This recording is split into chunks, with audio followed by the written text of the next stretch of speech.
अक्सर हमारे साथ होता है कि हम काम कुछ और कर रहे होते हैं और सोच कुछ और रहे होते हैं। हमें पढ़ाई तो करनी है, परंतु मन है कि सोशल मीडिया और वेब सीरीज में ही लगता है।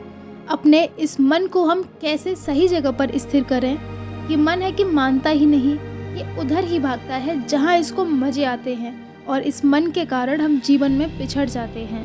बहुत बार होता है कि हम बुक लेकर बैठते हैं, परंतु मन इतनी बार भटकता है कि बुक में क्या पढ़ा था याद ही नहीं। लाइफ में कुछ बड़ा करना है तो इस मन को तो रोकना पड़ेगा। मन के विचारों का जीवन पर बहुत गहरा प्रभाव पड़ता है। हम वहीं होते हैं जहां मन होता है। इस मन को हमें कैसे कंट्रोल करना है, क्यों कंट्रोल करना है, चलिए एक कहानी से समझते हैं। एक बार दो भाई थे जिनका नाम था ताबृत और सुब्रित। एक दिन दोनों भाई घर से कथा का प्रवचन सुनने के लिए मंदिर जा रहे थे। रास्ते में बहुत जोर से बारिश होने लगी। वे आश्रय लेने के लिए एक पास के घर में गए। वहाँ पर उन्होंने देखा कि वे एक वेश्यालय में आ गए हैं।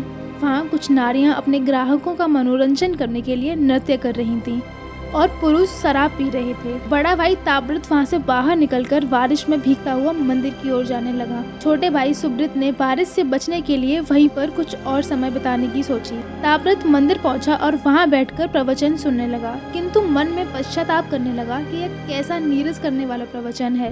मैंने बड़ी भूल की, मुझे वेश्यालय में ही रुकना चाहिए था। मेरा भाई अवश्य ही वहाँ की रंग रलियों से आनंदित हो रहा होगा। दूसरी ओर सुब्रित यह सोचने लगा कि मैं इस पाप के स्थान पर क्यों रुक गया। मेरा भाई पुण्य आत्मा है, वह अवश्य ही भागवत के ज्ञान से मन और बुद्धि को शुद्ध कर रहा होगा। जैसे ही बारिश बंद हुई, दोनों भाई अपने अपने स्थानों से बाहर निकले और एक दूसरे की दिशा की ओर आगे बढ़ने लगे।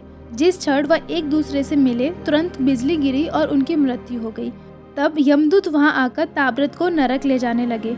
तब ताबृत ने आपत्ति करते हुए कहा, तुमसे कुछ भूल हुई है। मैं ताबृत हूँ, वह मेरा छोटा भाई था जो कुछ समय पहले वेश्यालय में बैठा हुआ था, अतः तुम्हें उसे नरक में ले जाना चाहिए। यमदूतों ने उत्तर दिया, हमने कोई भूल नहीं की। तुम्हारा भाई वहाँ बारिश में बैठने के पश्चात भी भागवत के प्रवचन का ही स्मरण कर रहा था। दूसरी ओर तुम प्रवचन सुनते समय वेश्यालय का स्मरण कर रहे थे। यह बिल्कुल वैसे ही है। हम बाहर से तो कुछ अच्छा करने का सोचते हैं, परंतु अंदर से मन को उस काम में स्थापित नहीं कर पाते, तभी हम सफल नहीं हो पाते हैं। भगवत गीता में भगवान श्री कृष्ण कहते हैं, जो अपने कर्मेंद्रियों के बाह्य घटकों को तो नियंत्रित करते हैं, लेकिन मन से इंद्रियों के विषयों का चिंतन करते रहते हैं, वे निसंदेह स्वयं को धोखा देते हैं और पाखंडी कहलाते हैं। हमें हमेशा अपने माइंड को ट्रेन करना है कि हम जो काम कर रहे हैं हमारा मन भी वहीं पर रहे और हमेशा अच्छा और पॉजिटिव ही सोचें।